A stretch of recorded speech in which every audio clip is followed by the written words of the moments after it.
우리는 성령님의 인도를 받고자 합니다. 올해 표어도 성경대로 성령 따라. What does that mean? 성령을 따라간다는 것이 어떤 의미인가? 우리 복음주의 계통에서도 정말 그 의미가 스펙트럼이 다양한 것을 볼 수 있죠. 오순절 펜테코스탈 쪽에서는 성령을 따라간다는 것이 어떠한 방언을 하거나 예지, 어떤 word of wisdom, 하나님의 말, 단어, 색깔, 이걸 통해서 그분의 임재를 쫓아간다는 그런 의미로 이해할 것입니다. 좀 더 보수적인 침례교, 우리 침례교에서는 성령님을 하나의 선생님으로 인도자로 생각해서 그분의 역할은 예수님께서 가르치신 말씀, 하나님께서 우리를 이미 주신 그 약속들을 어떻게 붙잡을 수 있는지 하는 그런 격려자, 카운슬러, 선생님으로 이해를 하고 있습니다. 도대체 성령의 인도를 받는다는 것이 어떠한 것인가? 우리가 그것은 정확한 그림을 갖고 있지 않으면은 주님께서 우리에게 인도하시는 그러한 축복의 인도함을 받지 못하는 그런 어려움을 경험할 수가 있는 것이죠. 오늘부터 해서 이번 나머지 여름 동안 함께 나누기 원하는 주제는 성령을 따라간다는 것이 무엇인가? 그러한 말씀들을 성령을 처음 주셨던 사도행전의 말씀들, 성령에 조명된 말씀들을 가지고 6번 정도 말씀을 함께 나누고자 합니다. 오늘 그 첫 번째 말씀은 누가 성령의 인도를 받는가 하는 질문을 함께 오늘 텍스트에서, 본문에서 찾고 또 우리가 묵상하고 적용해 보기를 원합니다. 누가 성령의 인도를 받습니까? 우리 잘 아시는 말씀을 오늘 읽었습니다.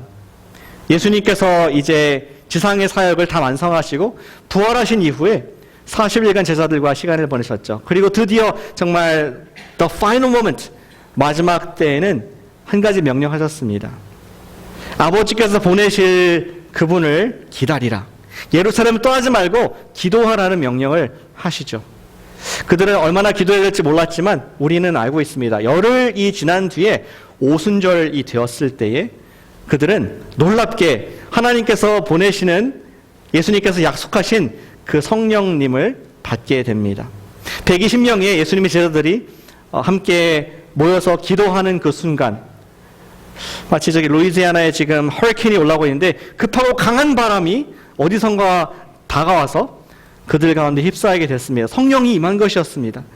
근데 정확하게 묘사하기를 성령이 그냥 뭉뚱그러게 불로 전체 앞에 우리 가운데 임했습니다, 이런 것이 아니라 모든 각각 사람의 머리 위에 성령의 불의 혀 같은 모양으로 나타났다. 가시적으로 나타나셨습니다. 그리고 또 들을 수 있도록 나타나셨습니다. 각 사람들의 입에서 자기의 first language가 아닌 다른 나라의 말이 터져 나오는 것입니다. 아마 하나님을 찬양하는 이야기, 예수님을 높이는 그런 이야기가 터져 나오지 않았을까 우리 생각을 해볼 수가 있습니다. 이러한 커모션, 소동이 일어나자 예루살렘에 있었던 거룩한 유대인들이 모여들죠. 그리고 What's going on? 질문을 합니다. 그때에 베드로가 그 기회를 타서 단에 올라가 설교했던 그 말씀이 오늘 본문의 말씀이고, 오늘 읽었던 32절부터 말씀은 그 설교의 끝 마무리에 요약하고 정리하는 그런 내용이 됩니다. 베드로의 설교를 요약한다면은 유대인들이 죽인 그 예수님을 하나님께서 부활해서 세우셨고, 그리고 그 예수님께서 바로 그리스도가 되시며 그리스도께서 우리가 여러분이 보고 있는 성령을 보내셨다 하는 것이 주된 요약의 내용이었습니다. 그리고 32절에서 명료하게 이 상황들을 정리해 주고 있죠. 32절 말씀 다시 한번 같이 읽어보겠습니다. 2장 32절 말씀 같이 읽습니다. 시작. 이 예수를 하나님이 살리신지라 우리가 다 이래 증인이로다. 여기서 우리는 누가 성령 인도를 받는지 첫 번째 원리를 알 수 있습니다. 그것은 예수님의 부활의 증인에게 성령께서 임하시고 인도하신다는 것을 볼 수가 있죠. 여러분들 주보에 아웃라인을 적어놨습니다.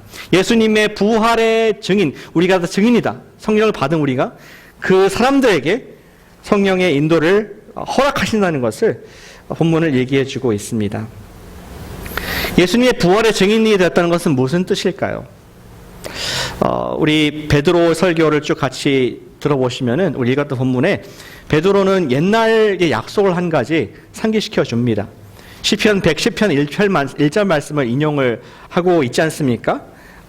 우리 본문엔 35절에 나와 있는데 하나님께서 그의 아들에게 말하기를 너의 원수를 너의 풋스토, 발등상이 될 때까지 너는 기다려라. 언젠가 내가 너를 높이겠다. 이런 약속을 하신 적이 있었습니다. 너는 내 우편에 앉아 있으라. 높이시는 하나님의 예언의 다윗의 글을 우리 베드로가 인용을 하고 있습니다. 그리고 드디어 그 다음 구절에 36절에 말하기를 온 집은 확실히 알지니 너희가 십자가에 못 박은 이 예수를 하나님이 과연 주와 그리스도, Lord and Christ, 모든 사람들의 통치자, 하나님, 그리고 Savior, 마시아, 그리스도로 삼게 하셨다. 이것을 당당하게 선포하는 모습을 다윗의 약속을 바탕으로 얘기하는 것을 우리는 엿볼 수가 있습니다. 부활의 증인이 누구입니까? 그들은 이 말씀을 그대로 믿은 사람들입니다. 아, 그리스도께서 부활하신 것을 내가 봤는데 과연 하나님께서 약속하신 그 하나님의 사람이구나. 예수님이 그리스도시구나. 주이시구나. 그것을 마음에 믿고 동의하고 그것을 지금 증거하는 그 사람들이 바로 부활의 증인들이었습니다. 우리가 그 약속하신 성령을 받았다. 성령께서 우리를 인도하신다 하는 그러한 설명을, 그런 논리를 길게 펴고 있는 것이죠. 그렇다면 성령의 선물을 받은 사람들은 어떠한 선물을 받았을까요? 어떤 특징이 있었습니까? 적어도 본문의 두 가지 특징을 우리에게 말해주고 있습니다.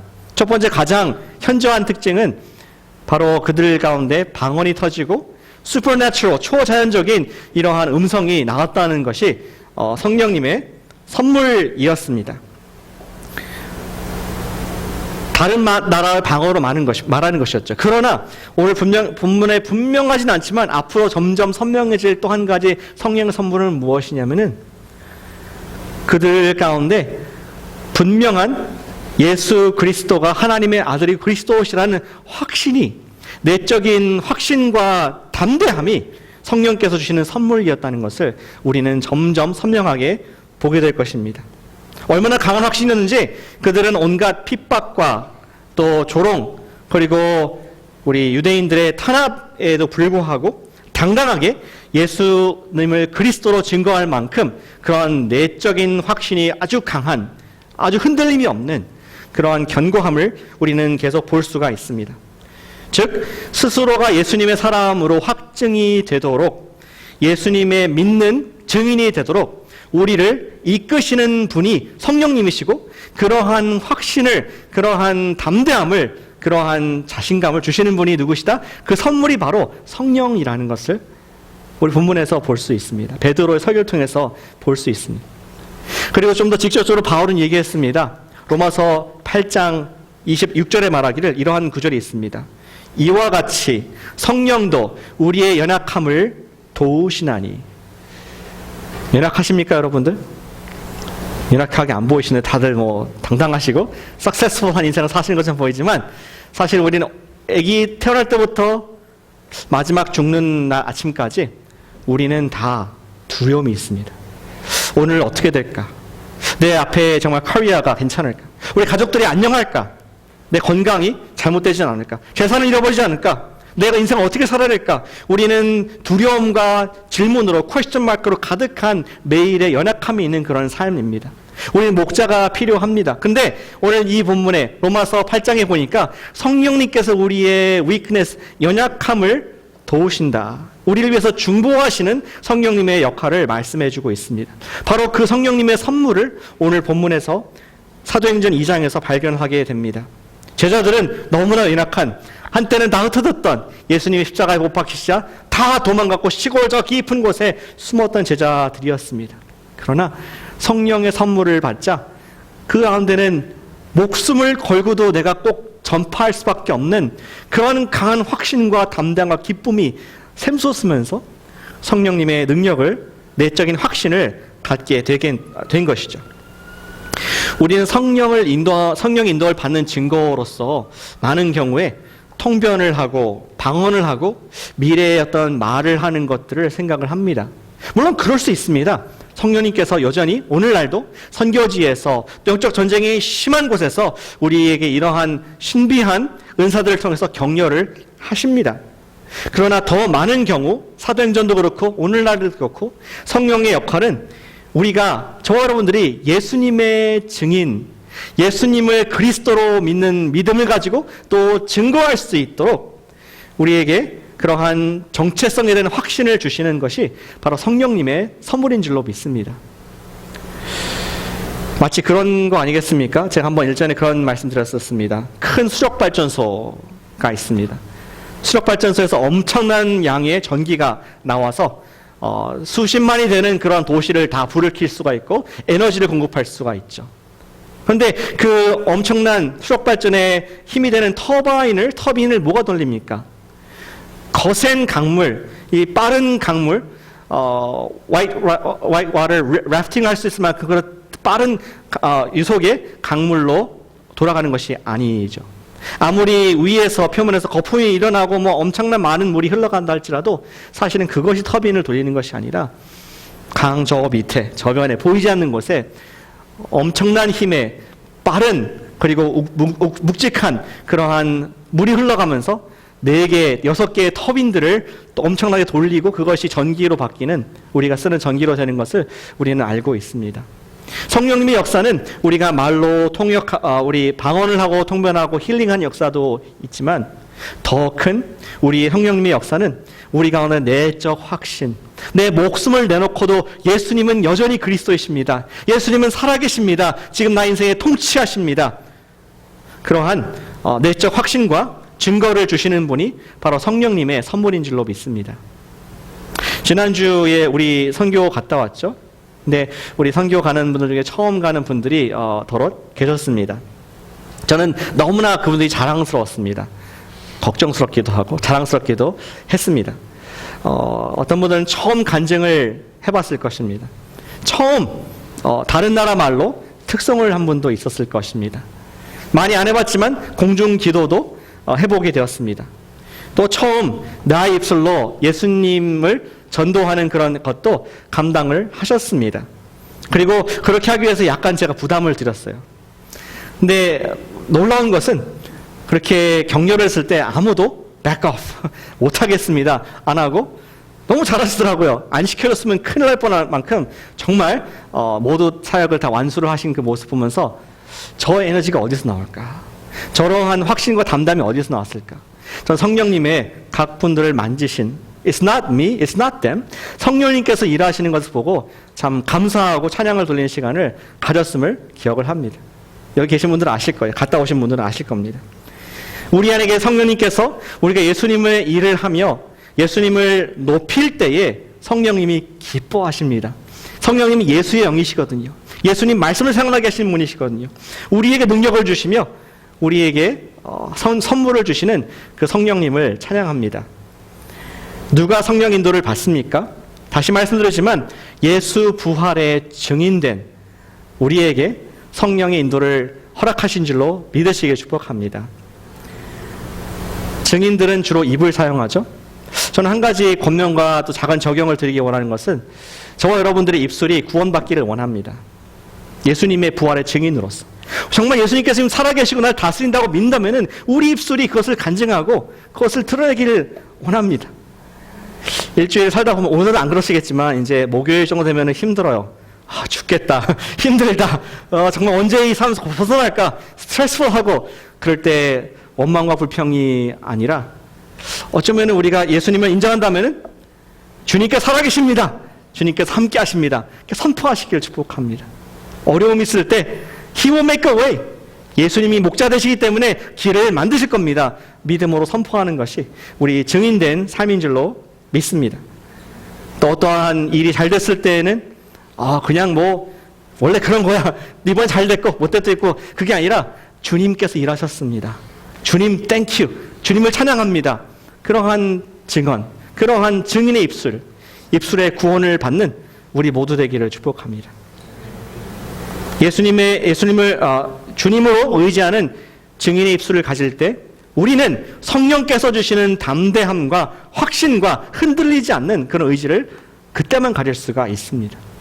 오늘 본문은 두 번째 우리에게 말씀하고 있습니다. 누가 성령 인도를 받습니까?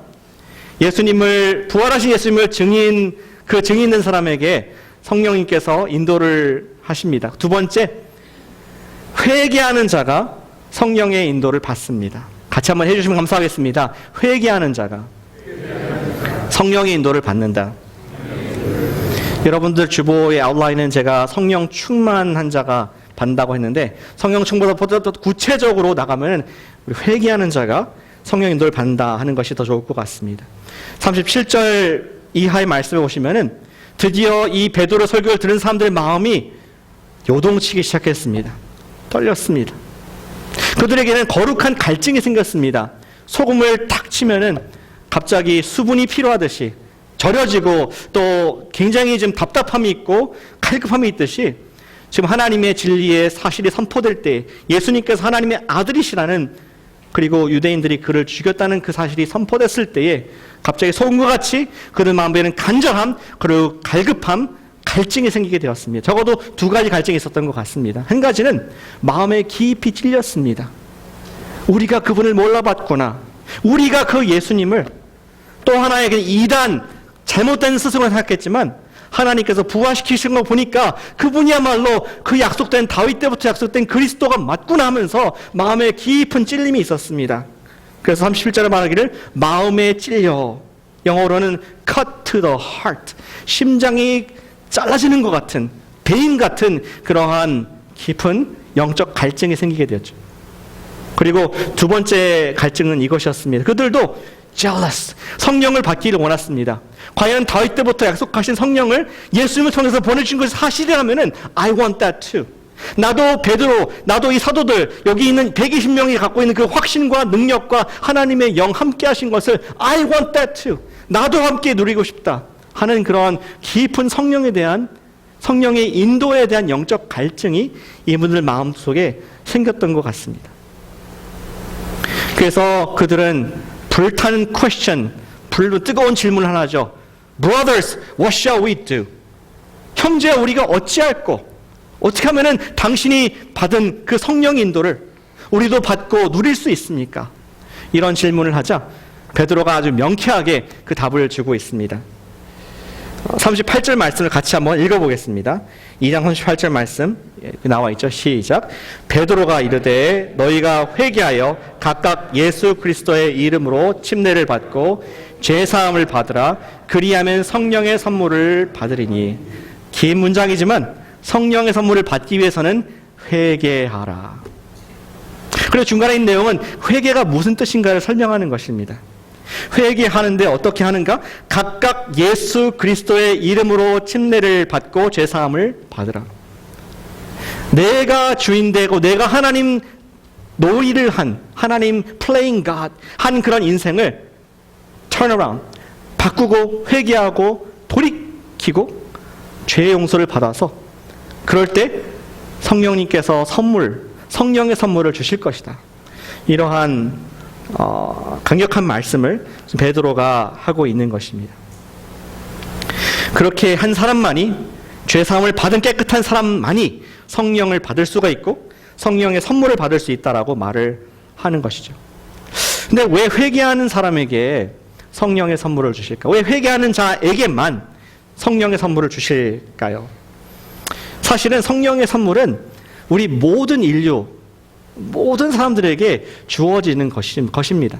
어떤 특별한 기도를 많이 하는 사람, 또 성령, 영적으로 뭔가 영성이 있고 수련을 하고 교회를 오래 다니는 사람들에게 주시는 그런 것이 아니라 모든 사람에게 부어주시는 영이라고 요엘서에서 말씀하고 있고 또 베드로도 우리의 구체적으로 분명하게 말을 하고 있습니다. 우리 39절 바로 다음 구절에 이렇게 적혀 있죠. 이 약속은, 성령의 약속은 너희와 너희 자녀와 모든 먼데 사람, 이스라엘뿐만 아니라 모든 지구의 사람들, 곧 우리 우리 하나님이 얼마든지 부르시는 자들에게 하신 것이라. 모든 사람에게 주어진 것이라고 말씀을 하고 있습니다.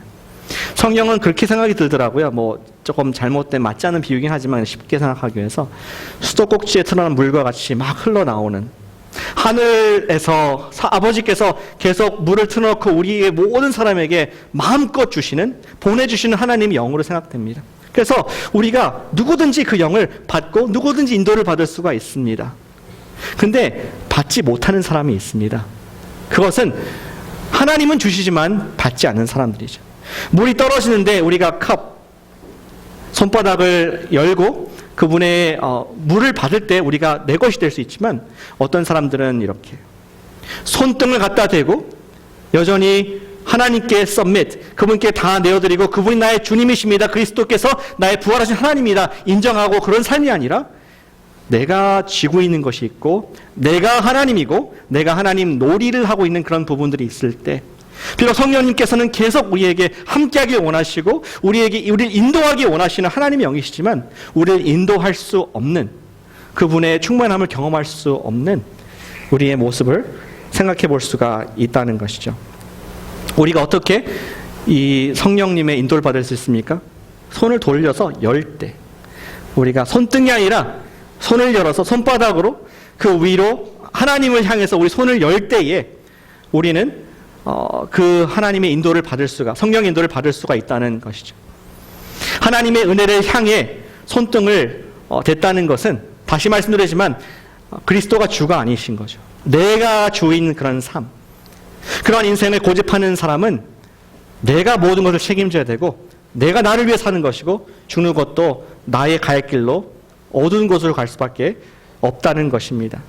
그러나 하나님의 은혜를 향해 손바닥을 폈다는 것은 내가 반대로 주인 된 것을 포기하고 예 맞습니다. 그리스도께서 하나님께서 보내신 바로 그분이고 살아계시며 통치하시고 그분께 내가 순복합니다.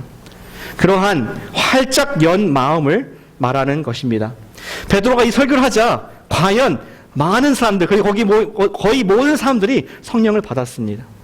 그 다음 구절을 읽지 않았지만 41절 말씀을 보면은 이렇게 되어 있습니다. 그 말을 받은 사람들은 침례를 받음에 이날에 신도의 수가 3,000이나 더했더라. 3,000명이 성령을 받았습니다. 그래서 예수님을 나의 구세주와 주님, 부활하신 하나님으로 그들도 믿자. 성령님께서 그들을 인도하기 시작하시는 그러한 초대교회의 성례의 모습을 우리는 보게 되는 것입니다. 저는 여기 계신 대부분의 분들이 언젠가는 예수님을 영접했다는 건 무엇입니까? 회개, 내가 돌이키고 예수님 나의 주님이십니다. 이렇게 고백하셔서 성령께서 지금 함께 하신 줄로 믿습니다. 예, 아멘 하신 분들만 그러신가요? 성령께서 함께 하신 줄로 믿습니다. 아멘. 그럼에도 불구하고 이미 받은 성령의 인도를 잘 받지 못하는 이유가 무엇일까요? 첫 번째 주도 성령님의 이런 담대함과 기적과 이적 모습이 있고 정말 이분들은 이제 예루살렘 시작해서 모든 세계까지 나가서 복음을 전하는 그러한 특공대가 되는데 왜 같은 성령을 받은 저와 여러분들인데 저희는 그러한 인도를 받지 못하고 좀 다른 영같이 느껴질 정도로 좀 물타서 좀 묽어진 성령을 받았습니까? 그러한 생각이 들 정도로 누리지 못하고 있을까요? 어쩌면 저는 이 말씀이 잘못된 것이 아니라 또 성령님이 잘못되신 것이 아니라 어쩌면 우리가 처음에 이 말씀으로 돌아갈 필요가 있다고 생각합니다. 누가 성령 인도를 받는다고 했습니까? 회개한 사람이 성령 인도를 받을 수가 있습니다. 우리 가운데는, 마음 가운데는 처음부터 그러진 않았지만 살다가 보면은 우리는 여전히 내가 주인 되고 싶은 마음으로 죄성이 항상 발동하고 있습니다. 하루에도 수십 번, 잘 때에도 정말 내가 움켜쥐고 있고 걱정하고 있고 내가 주인 되어야 하는 그런 부분들이 늘 있으면서 성령께서 우리 인도하고 싶어 하시지만 우리가 본의 아니게 혹은 의도를 가지고 거부하고 거절하는 그런 손을 뒤집을 때가 있습니다. 어쩌면 이런 마음이 아닐까요? 어제까지 은혜 받았으면 주님 여기까지 인도하셨습니다. 할렐루야 지금 찬양합니다. 여기서부터는 제가 하겠습니다. 나의 territory, 내가 잘 아는 분야이고 내가 자신 있기 때문에 내가 열심히 기도했고 열심히 하나님께서 귀한 것을 응답해 주셨는데 성령께서 은혜 주셨는데 이제는 내가 할 수 있는 부분이니까 저한테 넘기십시오. 이렇게 말을 하지 않겠지만 그러한 마음으로 우리가 살기 때문에 내가 주인 되는 영역들이 계속 있기 때문에 어쩌면 우리는 성령님의 인도를 받지 못하는 것이라고 생각합니다. 이미 성령의 선물을 받았지만 죄를 고백하지 않고 여전히 죄 가운데 사는 사람을 표현하는 성경의 표현이 있습니다. 그것은 에베소서 4장 30절에 나오는 말씀인데요. 누굽니까? 성령을 근심하게 하는 사람입니다. The one who grieves the Holy Spirit. 우리의 죄로 인해 우리 안에 계신 성령님을 근심하게 할 때에 성령님께서는 우리를 인도하실 수가 없습니다. 비록 우리 안에 계시죠. 그 계시니까 근심하시는 것이죠. 근데 우리가 그분 앞에 submit, 우리가 예수님을 주님으로 어떤 분야에서 인정하지 않을 때 성령님께서 인도하실 수가 없고 오히려 근심하시는 그런 모습을 성경은 그려주고 있습니다. 따라서 우리는 우리 마음을 항상 점검해보고 그분 앞에서 내가 주인된 죄를 고백하고 회개하는 그런 삶을 살아야 한다는 것을 우리 주의 말씀 앞에 반추해보게 됩니다. 성령을 근심하게 하는 사람이 누구입니까? 어떤 사람입니까? 다시 말씀드리지만 그는 성령이 마음에 계시지만 그분의 이름을 사용하여서 죄를 합리화하는 사람입니다. rationalize. 이제는 좀 더 교묘해졌습니다. 성령님의 이름을 사용해서 내가 원하는 것을 교묘하게 합리화하는 그러한 사람들이 있습니다. 성령의 역할은 무엇입니까? 우리의 죄를 지적하시고 우리를 예수님의 말씀으로, 예수님의 거룩한 곳으로 이끄시는 것인데 우리가 그 죄를 지적하실 때 죄를 우리가 회개하기보다는, 고백하기보다는 오히려 합리화시켜서 에이 주님 그거는 이런 뜻이고 이렇게 하는 것이 맞습니다 하면서 성령님을 이용하는, 성령님을 use and abuse, 그렇게 할 때 성령님께서 근심하신다는 것을 성경에서는 표현하고 있습니다. 사람들은 의식해서든지 무의식 중에서든지 이런 일을 할 때가 있다고 생각합니다. 그들은 성령님께서 인도하셨다고 말을 하면서 비성경적인 그런 이혼을 합리화하는 경우가 있습니다. 성령님께서 인도하셨다고 말을 하면서 불법한 방법으로 나의 재물을 사용해서 하나님 영광을 샜다라고 그렇게 말하는 경우도 있습니다. 또 요즘 어떤 소위 크리스천 단체들은 성령의 인도라고 말하면서 자신들의 새로운 성적 정체성을 셀러브레이트하는 그런 일들도 보고 있습니다. 성령님은 거룩한 영이십니다. 성령. Holy Spirit is a Holy Spirit. 그분께서는 우리가 하나님의 거룩함으로 나가길 원하시는, 우리를 그렇게 인도하시는 분이신데 죄를 조정하고 나의 육의 욕망을 충족하는 그런 방향으로 성령님을 이용한다면 그것은 성령이 아니라 다른 영, 악한 영이 인도하는 것일 수 있다는 것을 우리가 경계하기를 원합니다. 그분의 우리의 육의 욕망을 채우고 거룩하지 못한 삶을 살게 한 방법으로 성령님을 인용하고 그분을 사용할 때 그분은 참으로 크게 grieve, 근심을 하신다라고 되어 있습니다. 성령님을 근심시킬 것이 아니라 성령님을 근심케 하는 우리의 죄는 우리 자신을 근심함으로 말미암아 우리가 성령의 인도를 받는, 회개하고 인도를 받는 우리 모두 되기를 축복합니다. 성령께서는 절대로 아버지 하나님 말씀을, 예수님 말씀을 거역해서 일하시는 분이 아니십니다. 성령께서는 우리의 삶이 성경과 위배가 될 때 스탑 사인을 보여주시면서 우리에게 찔림을 주시죠. 우리 베드로가 설교했을 때 예루살렘의 백성들이 찔렸던 것처럼 heart cut to the heart, 마음이 찔린 것처럼 그럴 때가 있습니다. 우린 그러한 찔림에 민감하게 반응하여 회개하는 그런 부드러운 살과 같은 마음의 소유자 되시기를 축복합니다. 우리에게 성령 충만을 그럴 때 주시고 인도하실 수가 있습니다. 성령 인도를 누가 받습니까?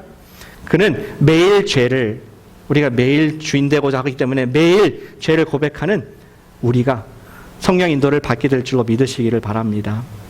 D.L. 무디가 그런 말씀하셨습니다. 회개란 꽃병 속에 주먹을 넣은 것 같다, 이런 얘기를 한 적이 있습니다.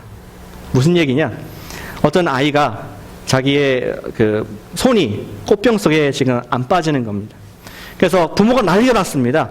거기에다가 뭐 비누칠을 막 해보고 또 이제 기름도 넣고 이게 빼려고 하는데 안 빠지는 거예요. 그래서 부모들이 하는 수 없이 마지막 방법으로, 수단으로 이제 이 병을 박살낼 수밖에 없다, 이런 얘기를 하니까 아이가 갑자기 나지막한 목소리로 두려운 가운데 말하기를, 엄마 아빠 혹시 내가 지금 여기 그 꽃병 속에 1페니를 쥐고 있는데 이걸 놓으면 도움이 될까요? 그래서 놓으니까 쑥 빠졌다는 그런 이야기를 읽게 됩니다. 사실은 우리 마음속에 everyday 붙잡고 있는 것이 있습니다. 놓지 못하는, 내가 하나님 다 인정하고 모든 것의 주인 되어 주시옵소서 except for this. 이거는 내 거고 이건 내가 잘하는 거기 때문에 I know better than you. 이 부분에서 전문가고 내가 놓을 수 없습니다. 그런 분야가 있습니까? 우리의 손이 거기에 빠져서 성령께서 우리 인도하실 수가 없습니다.